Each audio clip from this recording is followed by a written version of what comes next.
नमस्कार दोस्तों। आज मैं कैलेंडर का तीसरा वीडियो लेकर आया हूँ।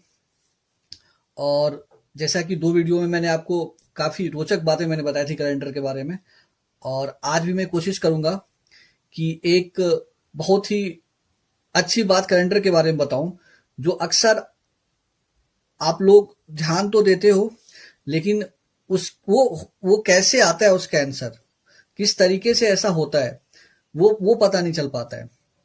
अक्सर आपने सुना होगा कहते कि किसी भी सामान्य वर्ष का जो कैलेंडर होता है, उसका जो पहला दिन होता है और आखिरी दिन होता है वो समान होता है, मतलब सेम होता है।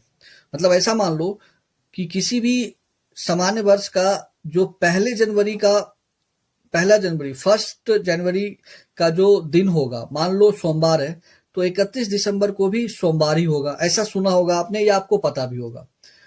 या फिर कोई लीप ईयर है तो उसका जो पहला दिन होता है उससे एक दिन ज्यादा होता है उसका आखिरी दिन। मतलब ऐसा समझ लो कि कोई लीप वर्ष है, उसका 1 जनवरी अगर सोमवार है तो 31 दिसंबर जो होगा मंगलवार होगा। ये बात आप जानते होगे या आपने सुना भी होगा, लेकिन ये होता कैसे है इसको आज मैं बताऊंगा।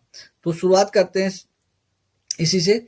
तो सबसे पहले मैं एक यहाँ पे कुछ लिख देता हूँ, एक किसी भी ईयर का, हम कोई भी जनरल ईयर का मैं एक डेट ले लेता हूं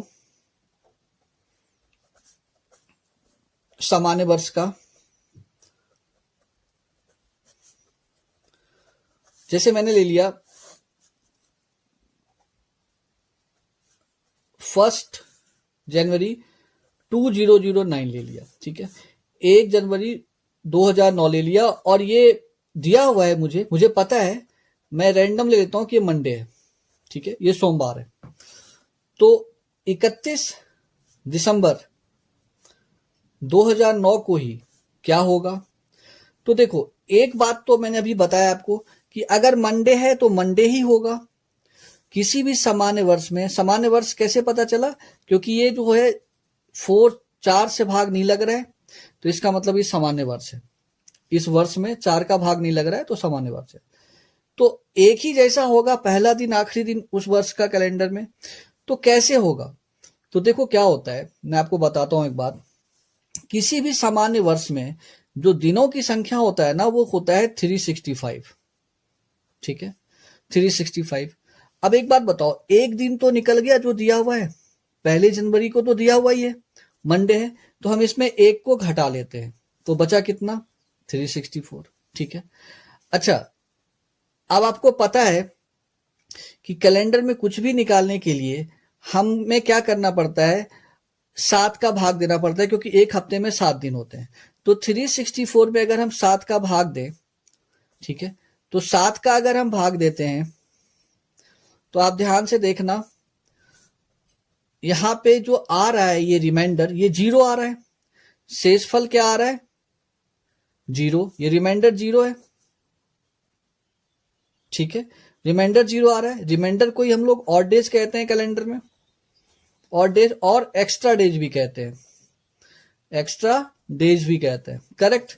तो ये 0 आ रहा है, तो अगर मंडे में हम 0 को ऐड करें तो क्या आएगा? मंडे ही तो आएगा। तो इसका मतलब यह है कि किसी भी सामान्य वर्ष का पहला दिन और आखिरी दिन एक जैसा होता है। कैसे होता है? तो इस तरीके से होता है जो मैंने अभी आपको बताया है। और ये जो आया है 52, ये कंप्लीट वीक हो गया, ये सप्ताह है। और जो नीचे आया इसी को मुझे जोड़ना होता है। अगर 7 से भाग देना है तो हमें शेषफल ही देखना होता है। तो मंडे में 0 को जोड़ा तो मंडे ही आ गया। तो ये आपको समझ में आ गया होगा कि किस सामान्य वर्ष में पहला और आखिरी दिन एक ही जैसा होता है। अब थोड़ी सी बात कर लेते हैं लीप ईयर की। अगर कोई लीप ईयर है,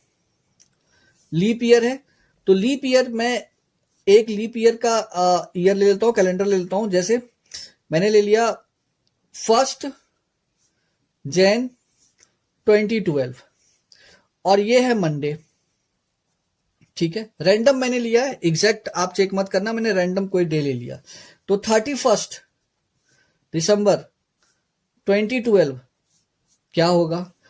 तो अभी मैंने आपको बताया था वीडियो की शुरुआत में कि जो लीप ईयर होता है उससे एक ज्यादा, पहले दिन से एक ज्यादा आखिरी वाला होता है, तो मतलब ट्यूसडे होगा। तो कैसे होगा? तो देखो, किसी भी लीप वर्ष में जो दिनों की संख्या होती है वो 366 होता है, ठीक है। तो 366 में पहला दिन तो निकल गया, तो एक घटा लेते हैं, तो कितना आ गया 365। ठीक है, अब इसको क्या करेंगे, 7 का भाग करेंगे। 7 से जब आप भाग करोगे तो आप यहां ध्यान से देखोगे तो आपको एक दिन दिखेगा शेषफल, मतलब ये विषम एक दिन दिख रहा है, ये वाला यहाँ 0 दिख रहा था, या 1 दिख रहा है। ठीक है, 1 दिख रहा है, इसी को कहते हैं एक्स्ट्रा डेज। तो अगर हम मंडे में एक दिन जोड़ दें तो क्या बन जाएगा, ट्यूसडे। ठीक है, तो इस तरीके से कोई भी लीप वर्ष में जो उस वर्ष का आखिरी दिन होता है, पहले वाले दिन से एक ज्यादा होता है। और कैसे होता है ये आप इस वीडियो को देखोगे तो समझ में आ जाएगा। मैं उम्मीद करता हूं कि आपको ये जो मैंने आज जानकारी दिया है आपको समझ में आ गया होगा। एक दो बार वीडियो को देखना, आप अच्छे से बारीकी से समझ में आ जाएगा। धन्यवाद।